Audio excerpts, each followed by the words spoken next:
Anyway, so I've been playing Hyper Light Drifter, which is an indie game. Really fun indie game. Yeah, it's a really fun indie game. And actually, the reason I started playing it was I was kind of thinking about indie games and games that are very memorable to me, games I've really enjoyed. And going back, The Binding of Isaac. Great Super game. Meat Boy. Awesome game. Faster Than Light. Discount Mayonnaise, if you've ever played that. What? Dude, Discount Mayonnaise I've got never us played through some Discount. classics. Yeah. Discount Mayonnaise, it's just like a game on one of those Newgrounds. Newgrounds or Shockwave. Oh, okay, yeah. But it's every time, as long as you don't clear the cache or the browsing history, it'll save itself on the website, which is interesting how they do that actually, because you never log in. Cookies. But in the end of the game, spoiler, I'm sorry if you haven't played it, but if you haven't played it, it's very past you. At the very end, you're a germ in a discount bottle of mayonnaise, which is just really gross. On a clearance rack. Yeah, you go through this whole story and then you just throw it away. They just throw it away. Dude, that's You mean to tell me that you're a germ on the wing, on the fly, on the hair, on the wart, on the toe, on the foot, on the leg, on the frog, on the bump, on the log, on the hole in the bottom of the sea, Caleb? You're a germ? You're a germ on the wing, on the fly, on the hair, on the wart, on the toe, on the foot, on the leg, on the frog, on the bump, on the log, on the hole in the bottom of the sea? It's clipping. You're clipping the microphone. You're a germ? Okay, good. You're a germ? Good. You're a germ in the bottom of the sea? Viewers, press 1 in the chat if you'd like Paul to be excluded from the Press podcast 1. in the next episode. If I could press... Trevor, can you press 1 for me in my stead? That'd be great. 1 in the chat. Trevor's got it. Alright. Anyway, Ben. Yeah, so I was just gonna say, I think the games that I've enjoyed playing the most have been games that usually kind of break the formula or do something new. And it seems like recently a lot of AAA releases have been very formulaic, or or just call out any specific AAA release. Doom would be one that's very recent because first of all, it's a remake, it's a first-person shooter, it has a linear story, and you literally just go through the game collecting guns. Hold It's up. Very stereotypical. Hold up.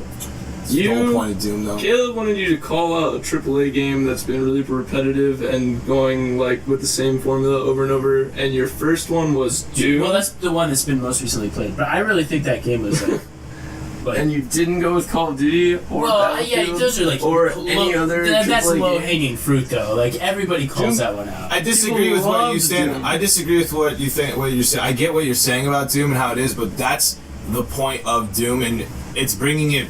While it is a remaster, it's bringing it back. You can just look at it as a sequel, but it's a completely different game than how the first one plays. There's no melee, there's no platforming, there's no... Dude, and the fact that every single mission in that game is just jam-packed with secrets that they don't tell you about.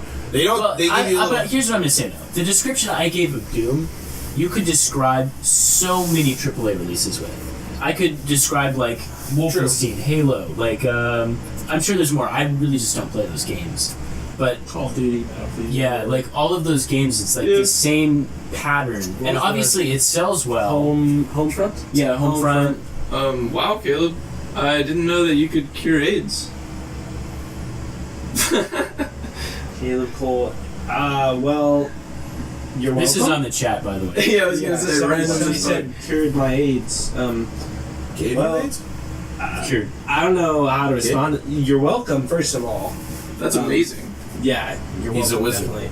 Second of all, I will try to do that for more patients. An AIDS was...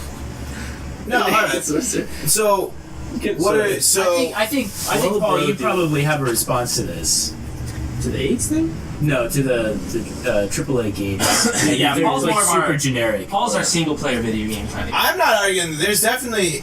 The problem is, I think there are a lot of games, especially AAAs, that are definitely very formulaic. And I think it is annoying, and you do want to see it break the mold, but you play video games for more than just the gameplay and most things. I play Wolfenstein or Doom because I like the story that's associated with them. Doom is not a story. Wolfenstein has a cool lore around it. And that's one thing I'd like to say about Call of Duty is Black Ops. The original Black Ops story was awesome. I loved playing through there. It had great twists, but I will admit the gameplay and the style of game is extremely repetitive. But like, and I definitely see that. But I think you see a lot of indie games that run into the same thing. I see a lot of what you see. Like, I see a lot of what you're playing in Hyper Light Drifter right now. I see in Guacamelee. You know. Oh, actually, I thought Hyper Light Drifter is a little like stereotypical. Because I was thinking about this earlier today when I was in the shower when I had my best thoughts. And I was thinking, actually, the way that game plays out is almost the same as like you could describe Doom, because you literally go through and you upgrade your gun, and it kind of like the game has this illusion of not being a linear storyline, but you have to go this like here first, then there, and then here, and then down there. But you and have to. It's all like, well, not always. Like Fez would be an example of a game where you could just go anywhere and do anything, and it was actually. Give a quick description of Fez. Fez is this is like a really cool game. So Fez is cool. It's a 2D game where you can change the world. So like you can rotate the world. It's hard to describe, but basically you have all That's these. really cool. It's like it's a big cube, and you're on the face of the cube in a 2D game, and then you can rotate it, and then like move over here. Kind of like rotate how, it back. like if you're playing like the Legend of Zelda game, like you'd have like this square, and you're looking direct, or not like an old version, like Link to the Past, or like the style of game the Hyper Light Drifter is. Like you're always looking down at like a 45-degree angle, so you can rotate that world. Or no, Well, actually, no, it's because I mean Hyper Light. face on, but it Fez works is that way. more like playing a Rubik's Cube. Yeah. Because there's like certain parts of the game where like, on a Rubik's Cube you can only get like the orange square to come to a certain point if you like move it over right and over left. Then like on Fez you have to like flip the world one way, grab something, flip the world another way, come through a door, and then flip it another way to get to the like final thing. You like it's a 2D game going in a 3D space that you have to think about. You should look it up. It's really cool. It's a really cool game. But I haven't played it, but Hotline Miami. yeah, well, bro, dude, that's what I was gonna say. Hotline Miami is like I'm not the biggest indie game player out of. I think you two play much more than I do. I am a victim of the AAA, but when you play games for as long as I just am attached to these franchises. Yes, I'm excited for Dead Rising 4 because it's still gonna be the same game. I'm gonna go and there's gonna be the same weapons still, but like Hotline Miami is one of the few games that I've played. Like I still haven't beaten that game, but like that game is just it's indie. It's indie. It's a Steam game, top down. It's gory. It's cool. The audio's cool. It's something you can just. It's just something that's different. But it's fucking hard. It's frustrating. I think this is You have Andrew this Rose. square, aka Trevor. Just not as calico as This is all Andrew Rose. what? Yeah, that has to be. Hi, Andrew Rose. Welcome to Chat Pack. But the most like Hotline Miami is like one of the games that like will always stick out to me. But the other indie game that I really liked was State of Decay. That was like it came out in like during the flood of zombie games, but it was finally a zombie game that like was brutal on you because it was permadeath. You had to be consistent with supplies. You had to always get shit for your settlements, and like you always had to go get supplies to build stuff. And if you didn't, people died, people got infected, and there were major consequences for that. And you couldn't do certain things without doing that stuff, but. It's cool to see that they're getting a sequel. I don't know if I'll call it an indie game anymore now that Microsoft's been backing them as much as they have been. But like, it's cool. But also, I think the other thing too is being a person who's played mostly Microsoft my entire life and not PC or PS4. I haven't seen a lot of the indie games, but the indie game I'm most excited for is Cuphead. If you haven't seen Cuphead, it's styled in a old school Mickey. You should look it up. It's supposed to be hard, brutal, and styled like old, like early Mickey Mouse cartoons. I don't know the year. I want to say the 1930s, but I feel like that's too early. But like that game is going to be dope. They just announced that there's platforming. It's not just boss battles. It's going to be something I want to stream for sure. So my last one, I don't know if it's an indie game, but let me see if I can find it. Yeah, no, whap. Please stand by. Flipping. Anyway, it's Freedom Fighters. Freedom Fighters. Ah! Oh, I've heard a little bit about Freedom That's Fighters. absolute games. This game is the best game ever made about somebody invading America. And it's dope because you literally just take New York back from the Soviets with an all-rebel force, and you start out as like an OG plumber dude. That's pretty cool. I was actually gonna say though, like It's I not was an kind indie of game because EA Games made it. But well, but I mean, there's Wow, kind of EA early Games on. made a game Yeah. that's not sports. But no, I was gonna say EA like games make some games that are sports. definitely. Well, wait, didn't EA make, or no, DICE made Battlefield. Didn't EA buy DICE? Yeah. Yeah, okay, I was gonna Okay. say because I thought EA. I take it back. EA, EA makes, Sports. don't they make Battlefield too? Yeah. Yeah, so Dice does all that. Oh, EA bought. Oh, okay, I Yeah. thought EA like not DICE made Battlefield. No, DICE made it first. EA Uh, also makes NBA Street, which is one of the most NBA hilarious Street games. Vault 2 is the greatest basketball game of all time. So much fun. The point I was gonna make earlier, though, you said me and him play a lot more indie games. I think that comes from like the PC gaming kind of community because Yeah. like we game more on PC. I feel like, and that's just like Xbox has been open to it a little more with the Xbox Marketplace with like indie games and stuff. But it's you're more AAA games, we're more. just, yeah, I kinda think everything. my absolute favorite games are indie games. Yeah. And then I was kind of thinking about like what makes indie games so cool, and a lot of times it's that when you're a small like group of developers, just like a couple of guys, you're not afraid to take a risk and just do something totally new. Yeah. And I was kind of thinking that this is a weird thing to say, but I actually want to commend Blizzard because I think recently they have done some cool stuff, like making new games, and I would say Overwatch and Hearthstone, especially Hearthstone, are like totally new. And they're not just following a formula or doing something like. You think Overwatch doesn't follow the formula? I think Well, Overwatch Overwatch is is definitely. I disagree. I think they're pulling from all Yeah, the but formulas. they're and not, just like- made kind of their own game. Yeah, I think it's just- Overwatch is just straight stealing TF2. But TF2 did Yeah. not have like the. I think it's heavily influenced, but Yeah, it's I definitely. mean, like the influenced. stop, like the framework is 100% TF2. Like, yeah, they like they got more characters and they have like a little bit more in-depth gameplay and like mechanics. But I feel like the general, like that's not the hard part. Is like as much as like the basic idea for a game is like the hard part to me.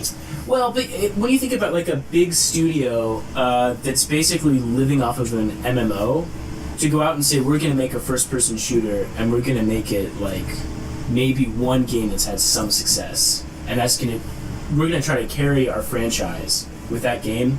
That's a really big risk. I don't think Blizzard lives off World of Warcraft. Well, not so much anymore. But Warcraft before was- Hearthstone and Overwatch. Also, like Heroes of the Storm, But dude, Dota, League of Legends.